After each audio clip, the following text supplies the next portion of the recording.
আসসালামু আলাইকুম সবাইকে। আমার কুক উইথ মি চ্যানেলে আপনাদেরকে স্বাগত। আজকে আমি নিয়ে এসেছি বিরিয়ানির এই রেসিপিটি, যেটা আপনারা বাড়িতে অতি সহজ উপায়ে অনেক তাড়াতাড়ি করে নেবেন এবং এটার স্বাদ অনেক সুস্বাদু এবং সবাই অনেক মজা করেই খাবে। প্রথমে আমি চিকেনের কয়েকটি মাংসের টুকরো নিয়ে নিয়েছি।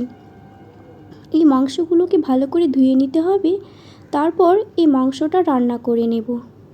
আর আমি আমার এই চ্যানেলের একটা ভিডিওতে আমি চিকেন রান্না দেখিয়েছি, যেটা আপনারা গিয়ে অবশ্যই দেখিয়ে নেবেন। মাংস রান্না করা তো অতি সহজ। তারপর আমি কিছু পেঁয়াজ কুচি নিয়ে নিয়েছি। এগুলো ভালো করে ভেজে নিতে হবে, কারণ বিরিয়ানি সাজানোর সময় এই পেঁয়াজের ভাজাগুলো দিতে হবে। আমি এখানে অনেক বেশি করে পেঁয়াজ কেটে নিয়েছি, তবে অবশ্য পেঁয়াজগুলো একটু মোটা মোটা করে কাটা হয়েছে। তার মধ্যে অর্ধেক আমি ভেজে রেখে দিয়েছি, এটা বিরিয়ানি সাজানোর সময় দেব, আর বাকি অর্ধেক মাংস রান্নাতে সে পেঁয়াজগুলো দিয়ে দেব।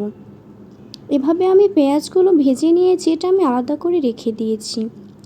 তারপর কিছু আলু নিতে হবে। এরকম গোল গোল আকারে আলুগুলো কেটে আমি এভাবে সিদ্ধ করে ভেজে নিয়েছি। প্রথমে প্রেসার কুকারে আলুগুলোকে সিদ্ধ করে নিতে হবে, তারপর এভাবে তেল দিয়ে লাল করে ভেজে নিয়েছি।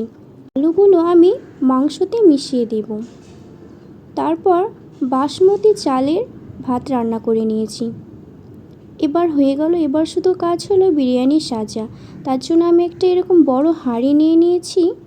এবার এই বিরিয়ানিগুলো সাজাতে হবে। মাংসটা আমি রান্না করে নিয়েছি। এভাবে অনেক ভালো করে মাংসটা রান্না করতে হবে। দেখুন, আমি মাংসর মধ্যে আলু দিয়ে দিয়েছি, আলাদা করে আলু আর সাজাইনি, একবারে মাংসতে দিয়ে দিয়েছি এবং এতে আলুর স্বাদটাও অনেক সুস্বাদু হয়ে যাবে। চলুন এবার তাহলে বিরিয়ানিটা ভালো করে সাজানো যাক।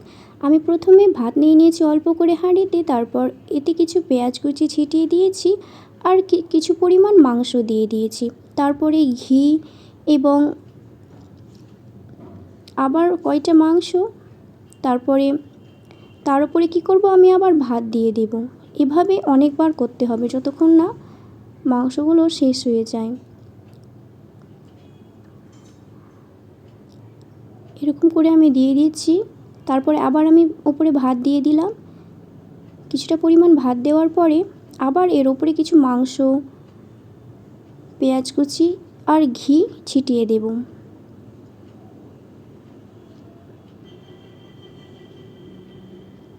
এভাবে আমি করে নিয়েছি।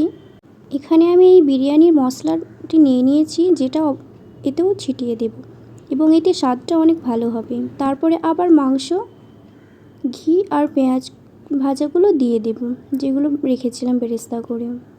এইভাবে আমি আস্তে আস্তে সব এক এক করে দিয়ে দেব। এরকমভাবে বিরিয়ানি সাজাতে হয়।